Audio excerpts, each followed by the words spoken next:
પાટણ નગરપાલિકા ખાતે યોજાયેલ સંકલન બેઠકમાં મહત્વપૂર્ણ નિર્ણય લેવામાં આવ્યા હતા. તો આ બેઠકમાં સરકારની વિવિધ ગ્રાન્ટોમાંથી કુલ 15 કરોડ રૂપિયાના વિકાસ કામોના આયોજનની ચર્ચા કરવામાં આવી હતી. તો માખણીયા વિસ્તારમાં શહેરના ધન કચરાના નિકાલ માટે નગરપાલિકાએ ભરવાપત્ર 45% રકમ 15મા નાણાં પંચની ટાઇટ ગ્રાન્ટમાંથી આપવાનો નિર્ણય લેવામાં આવ્યો છે. તો આ નિર્ણય પાલિકાના સ્વભંડોળમાંથી પૂરતી રકમ ન હોવાના કારણે લેવામાં આવ્યો છે.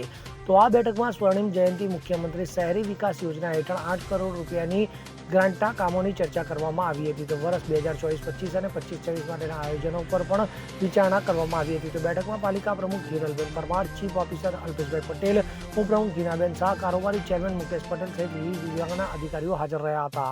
તો લેક્સી વેસ્ટના નિકાલ માટે 95.7 લાખની ગ્રાન્ટ ફાળવવામાં આવશે હોવાનું જણાવાયું હતું. તો વધુમાં ઇન્ટેક વેલ માટે નગરપાલિકા ગ્રાન્ટમાંથી 8 લાખ રૂપિયા ફાળવવાનો નિર્ણય લેવામાં આવ્યો છે.